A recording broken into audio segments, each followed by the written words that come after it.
Hey guys, welcome back to Studio Time, and I'm very excited about this Studio Time because we're gonna be talking about the new Batman theme of Justice League, the Zack Snyder cut.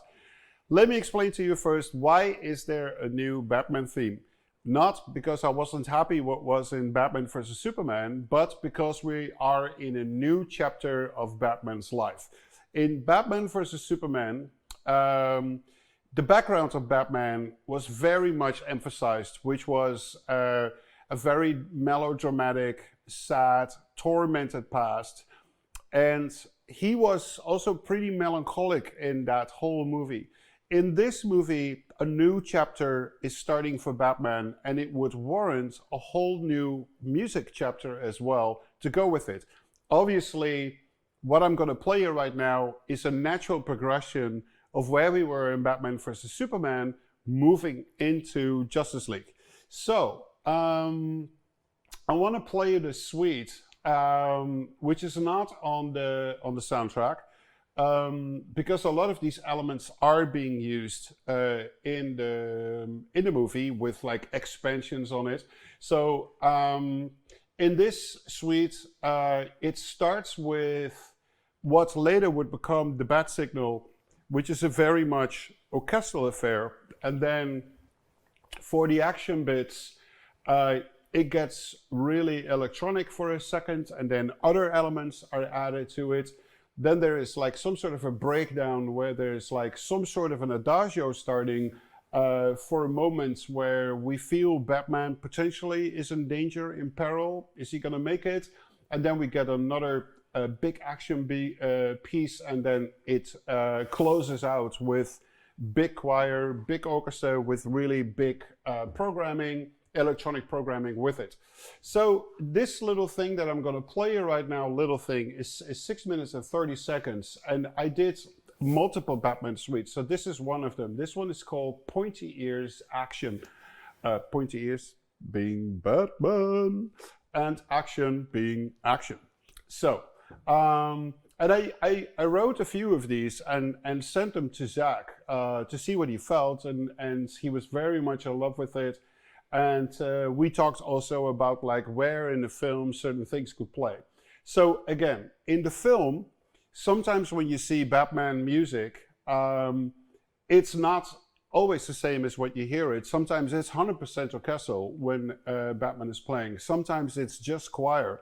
Sometimes actually it's just rock music on a guitar, but it all derives from this suite and the two other suites. But I'm going to focus on this suite. So before we start talking and analyzing, let's just play this thing. So this is going to be great because this is not on the soundtrack in its current form. So I'm going to play you the way that it is currently. Here we go.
So that's it. One of the three suites. So this particular suite is primarily surrounded by this motif that gets thrown around to various different instruments or repeated. And let's just open up the strings and the brass here at the same time.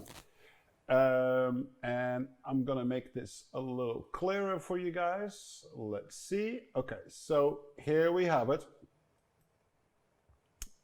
That's your melody line right there.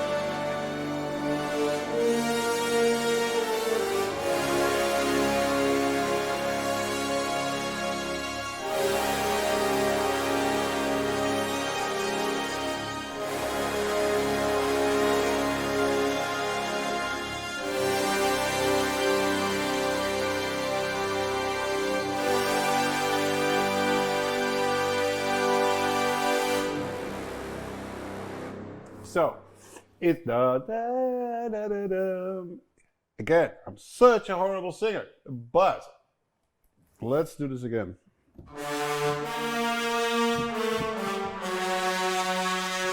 So that is being thrown around various different instruments, and then eventually it's gonna land on the C sharp major where it goes to F. So. And then we get that Lydian progression.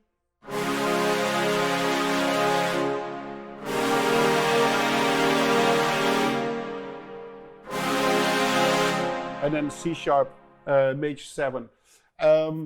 So it has that really big sound to it, moment to it. So this scene I took and I made it work for the bat signal, and I always loved from other incarnations of Batman that when we see the bat signal, it's like this big sound, and you have a feeling of like, whoa, there he is. He's gonna kick ass. He's gonna help us out in peril. And so that's why I thought it was really great to do that with like a more orchestral rendition of that. And like I said, in the movie, sometimes it's orchestral, sometimes it's electronic, sometimes it's more rock orientated. This particular suite is very much focused on,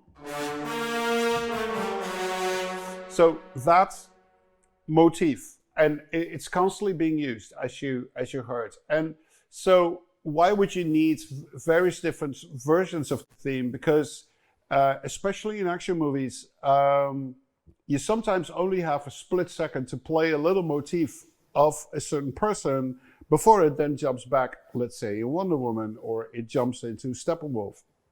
So it's always great if you have a theme that is longer, to have a motif or a very specific ostinato, or in this case, a very specific signature rhythm. So this whole suite is in 3/4 instead of 4/4. And so if I go to the bit where the rhythms come in, you can see that it's a very signature rhythm. So I just want to focus on the rhythm there for a second.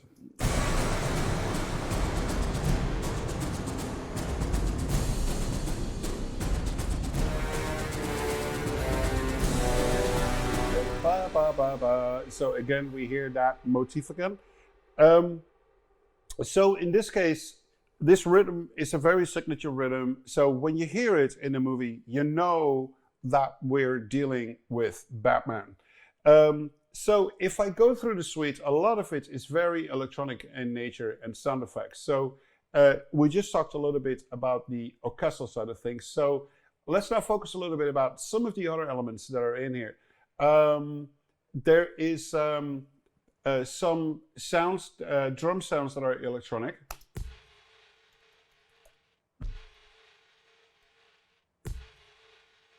So that is what that does. There's a crash here which is called G.I. Joe Big Crashes. Back in the day, I was like a junior assistant to Henry Jackman, and he was scoring G.I. Joe. And I did one of two smaller modern cues for that movie, and I designed a crash sound for that one of those cues, and I still have that crash sound, so I pull it up every now and then. It's like, it's very like a grainalized quality to it, and I just love the sound of it. So I'm using it for that again. Let's see. There's a couple of massive sounds that you might recognize from some of the other suites, because it's like a few sounds are being used throughout the film to create like continuity in the sound. And Massive is a really great synth for aggressive sounds. This sound happens to be called Junkie XL 197, which gives you an idea how many presets I've already made for this thing. But it has a really... I love the sound of Massive for those kind of things. Let's see, but there is another one that is treated slightly different. So there's two tracks with the same sounds, but they're treated slightly different, so I can alter between the two. I also have a couple of electronic hi-hats that I'm using. And very simple, but they have this nice bright quality to it. And they're both created with battery. And did I change something? I remember that I did something different. Engine, standard. I can't see it so quickly, but I remember that I did something different on both of the hi-hats. I forgot what it was, but you hear that stereo effect of it. Then let's see if there's anything else in the synth departments that, no, this is still the same part, still parts. Okay, it's very simple. Then we go to the audio tracks here, and so I've used a couple of different siren sounds, which is very typical for Batman as well. So even if we're in an action sequences, let's say, that is charged by Wonder Woman, you would hear these typical sirens on top of her music, which means that, oh, Batman is just around the corner, he's like joining her in the fight or something, and this is that sound.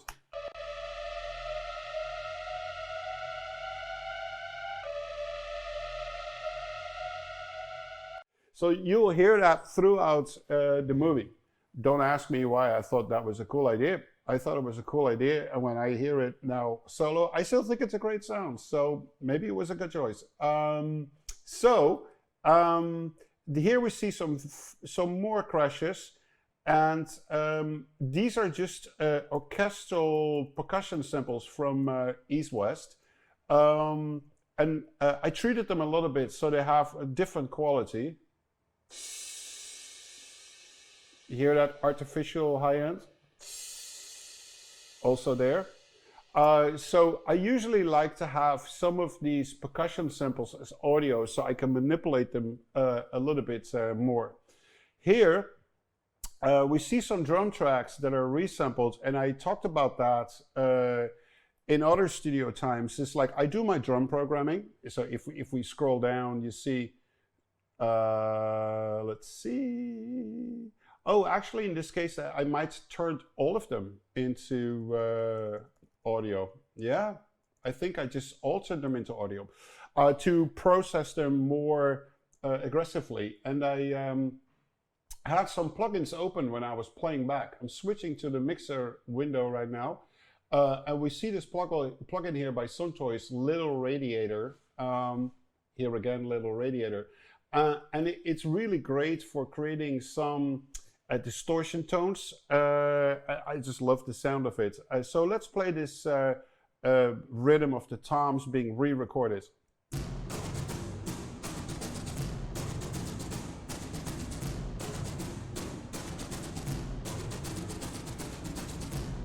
So I'm able, so these toms come from my drum library. A lot of the drums, I also play it on that kit that we see over there to give like a live feeling to it as well. If I solo just one,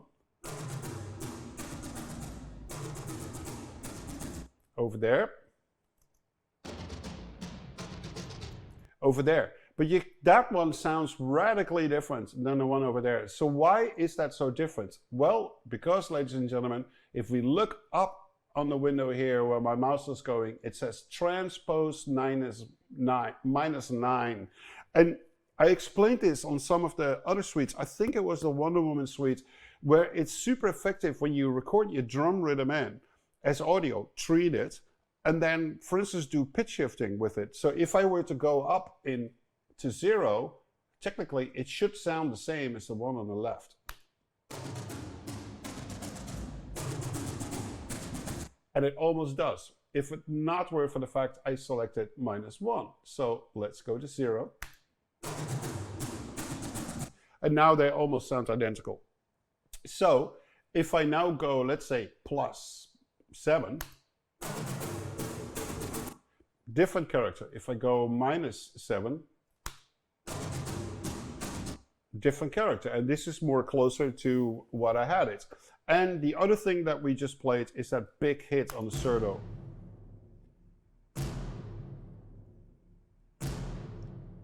Really great accented hit. Here we see a crash cymbal and see what that does. You would think that sounds like shit. Well, you know, maybe you're right. But this is a technique I use a lot, and it comes really from the electronic music world. And you hear this a lot in hip hop as well. It's where you take a crash cymbal and you pitch it up by 2 octaves or something, and then you play eighth notes with it, or quarter notes, or even 16th notes, and you get this really artificial high end and attack. And I just love the sound of that. So let's see if there's anything else rhythm-wise that we need to cover. No, that's it. Oh, except for the breakdown when you hear that rhythm, but then it's heavily filtered. So I think if I grab that filter here, again, my favorite Simplon filter,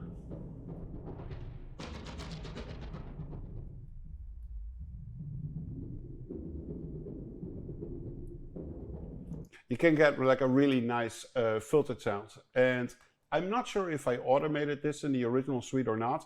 All I can see is that the automation is off at this point, so maybe I decided against it. And that is it for the rhythms. The other thing that I do a lot is resample acoustic instruments like strings or brass. We went over that in Steppenwolf and Darkside, and you know, we also went over that with the Wonder Woman suite with vocals. We also talked about that in the crew at War Power. So this has a really interesting short string part that is really heavily edited and mangled with sound design software. And I'm looking at what is inserted on the track right now, and there's absolutely nothing there, which means that, you see, I'm bringing up the channel here. It doesn't even have an insert. It doesn't even have an auxiliary send. So nothing is happening here. Let's see. Oh, there is one auxiliary send, but that is to send it to the back speakers, which you guys are not concerned with right now because it's all in stereo. So nothing inserted. Which means that all the processing was done in one of the sound design programs that I use, or sometimes I use hardware equipment to run it through and do crazy filtering with it.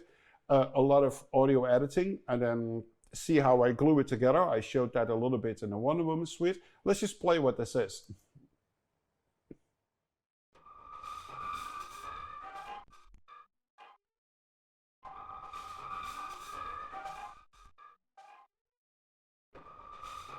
So So on its own, it doesn't make all that much sense, but in the music, it has this really nice quality to it.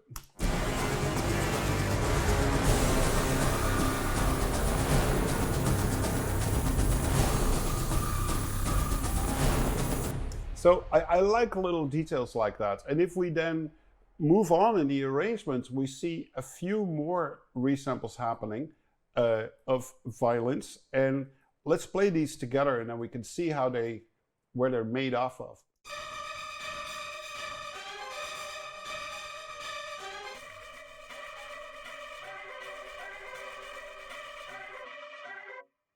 So that one sound that we hear here, that is a plugin that is still on there, and I'm gonna grab it, and here it is, and that is Audio Damage 914, which is like a copy of the Moog filter that was made back in the day, and it was called the Filter Bank. And so this one is a plugin version of it, but the plugin version has something that the original hardware version never had, and that is bandwidth. So you can go from really small bandwidth, where it almost turns into like comp filtering or RAS filtering, into very wide filtering, where it almost sounds like an EQ.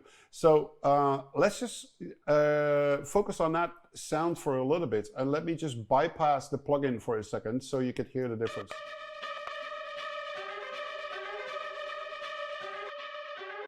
So that's the sound, and now with the filter,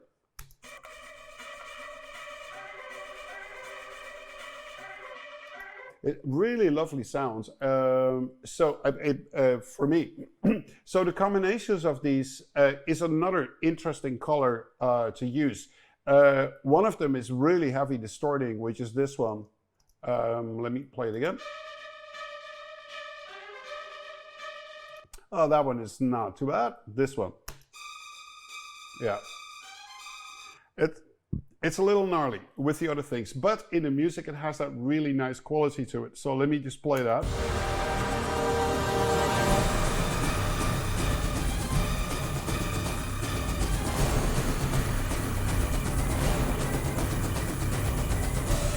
And for me, it's all about those small little details that I love in production. I love that in other people's music, and I also love to do a lot of that in my music. The first time I really started working with resamples and reusing them again is like as early as 1995, when I started working on the first Junkie XL record. And that's where, excuse me, resampling was a very important part of making music. Partly because of the limitation that I had back then, because I only had 2 samplers, 1 Atari machine, 2 synthesizers, a small mixing desk, and 1 effect unit. So if I wanted a dense production, I had to record something in with effects on it and processing, sample that bit, put it back in a sampler, and then edit it again, and then sequence it again. So now I have it with that production. It was a very cumbersome way of working, but that was the only way that I could get the results that I would like to achieve. So these string samples always stay more or less the same when they do appear. But here we see some synthesizer edits also in the audio department. Let's play those.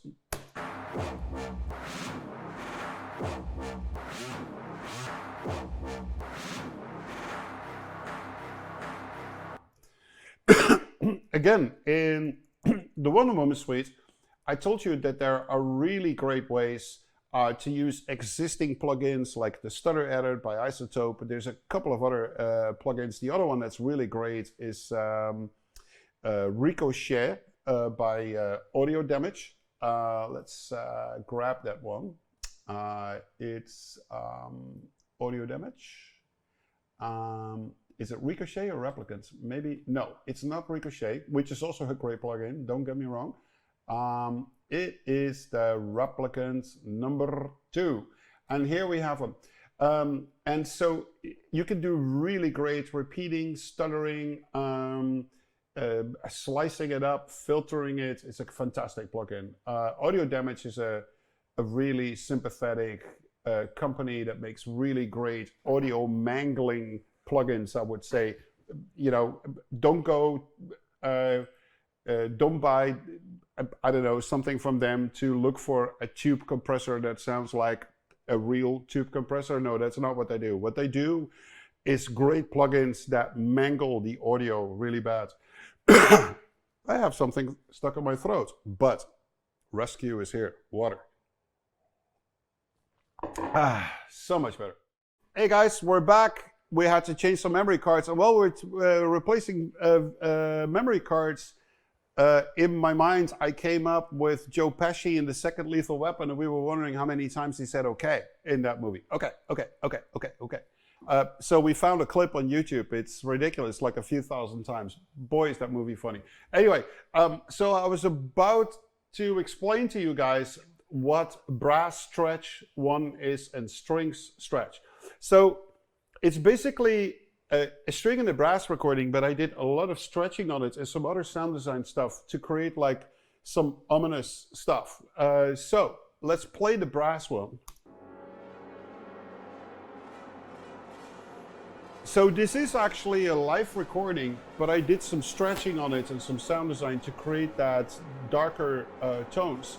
Same technique that I used on some of the other orchestral effects that were live recordings with some treatments. I showed you that in a few other suites as well. And here we have like a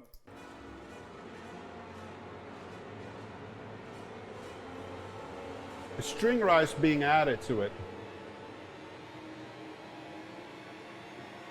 but also time stretch. So it has like a somewhat synthesized quality to it. So let's go to the breakdown where this filter drums is playing that I played to you earlier. So here we have a little bit of an adagio playing for our friend, and with some choir and some brass as well. So I'm just gonna play you what it sounds like in total, but I'm gonna show you the notes that are being played. So here we go. So we start here with the first violin. This color here is the second violin. Here we have the violas. I don't think... Yes, so this is 100% violas and violins affair on top of programming and brass. Here we go.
Okay, so you see here, if I select the horn here,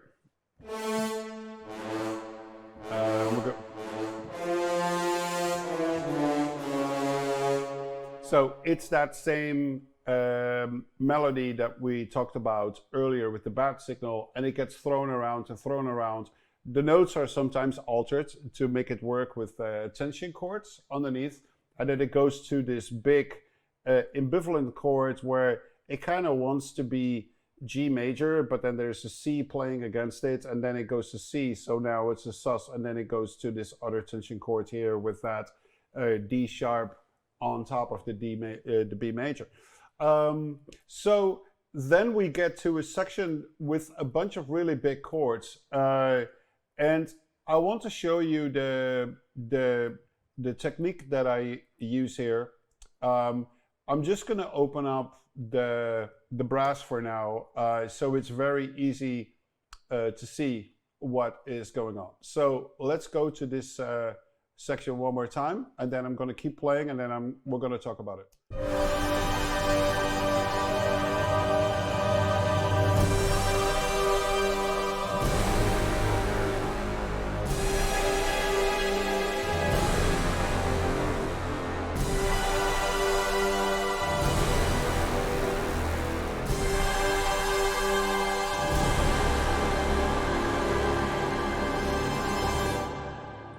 So this is a trick that is being used in film scoring a lot, and it actually comes from classical composition 80, 90 years ago, but a little longer actually, so around 1910, 1920, where people were experimenting with types of harmonies and what would sound great. So I told you I'm going to a writing patch in my template.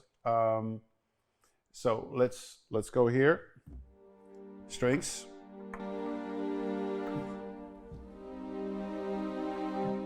So I told you in the very first episode with the crew of War Power that in the minor chord experience of any of the themes, there would be a major 7 in there. So there's your C minor.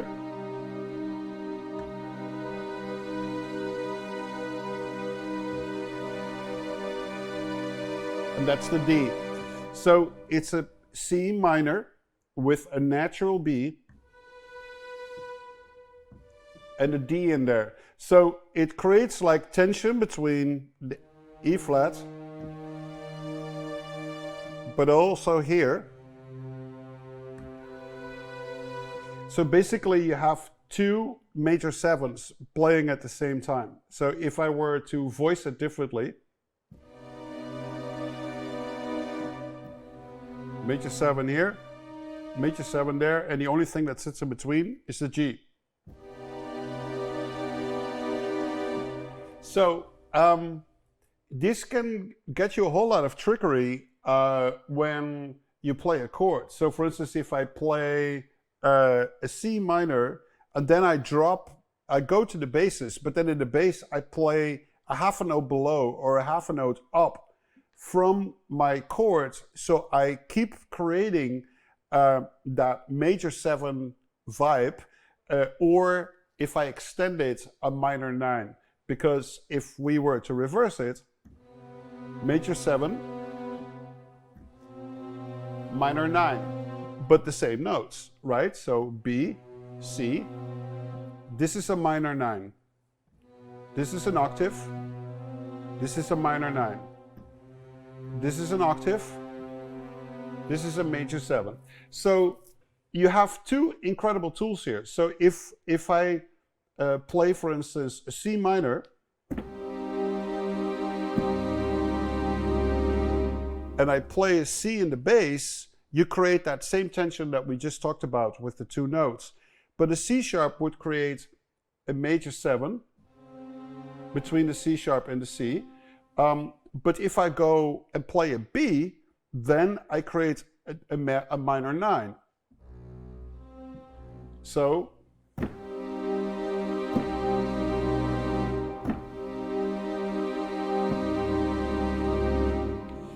those are very powerful techniques to use when you go through various chord progressions where whatever you're playing in the bass is not the root or the 5th or the 3rd, but it's one of these other notes that you want to use to extend your harmony to create tension. So if I were to play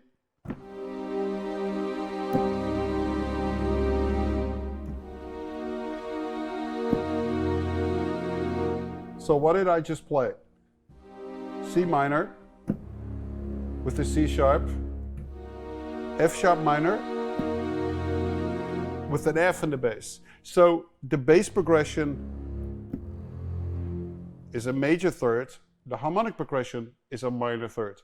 So you can create very interesting tensions with that. So if we now go to our big chords that we just had, I'm going back to data by locator, and we're gonna go here where we just were. You see these similar type of techniques being used here. Unfortunately, we don't see the whole harmony on top because we're just seeing the horns and octaves with a few trumpets on top. And then very powerful, the tuba and the bass trombones and the contrabass trombones playing the low end. So if I go to the next section, and we're just hearing the brass motif with a few basic brass notes on top. See if I can. No, because that is all being resampled. Okay. Anyway, let's just play this. So you see some of these techniques being used here in the bass notes. Here we go.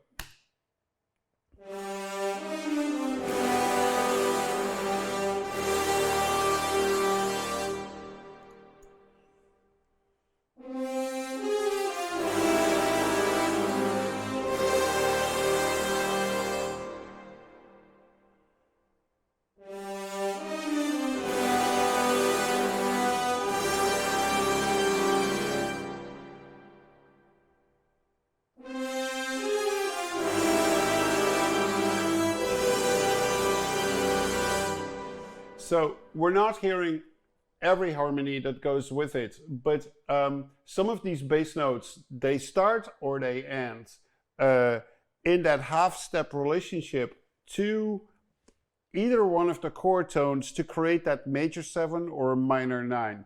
It doesn't always have to be the root. It could also be a different chord. So if I select my...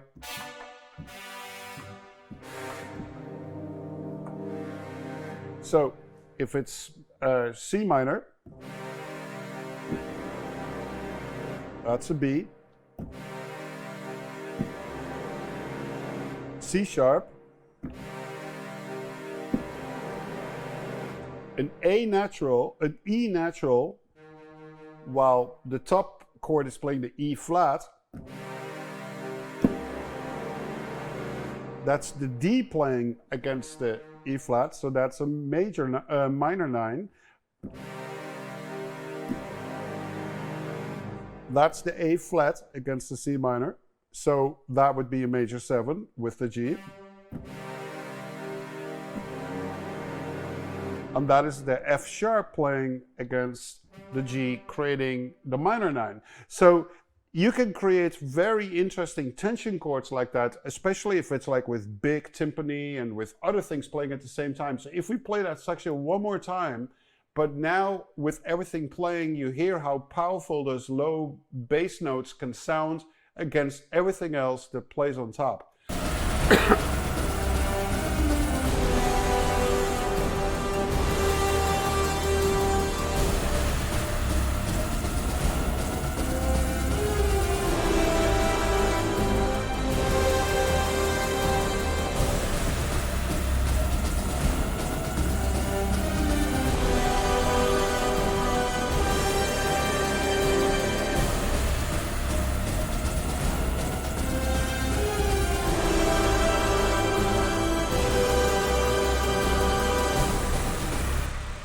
So also there's harmonic progressions in there as well. So you have way more options to play it. So the cool thing with the bass notes with the top harmony on top is that you can really play with what you want to play, whether you want to play the third, you want to play the fifth, you want to play the root if it's a standard chord, or do you want to utilize any of these tricks that I just explained to you, coming from the root or the third or the fifth, or do you want to play a completely different note to create even more tension depending on what you're going for.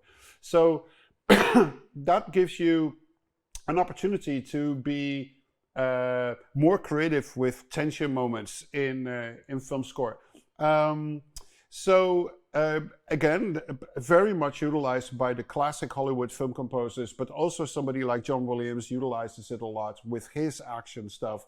And you also can really find the best examples, I would say, in the classical composed works as early as 1900, as late as 1925, in that whole area, the same area where The Rite of Spring was written. You find some really interesting ways how composers were dealing with tensions.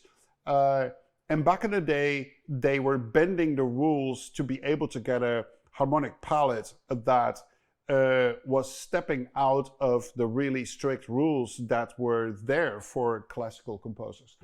I don't know what's going on with my throat today, but I'm sorry for all the coughing. So guys, that brings us to the end of this episode about Batman. One of the 3 suites that I did, one of the 3 uses of themes in this movie, Justice League, Zack Snyder Cut. This one is more the action-y one, and the introduction of the bat signal. So I hope you liked this episode. Enzo definitely did, because he's sound asleep, so it must have been great. And I'll see you next week, is always the answer. See you then.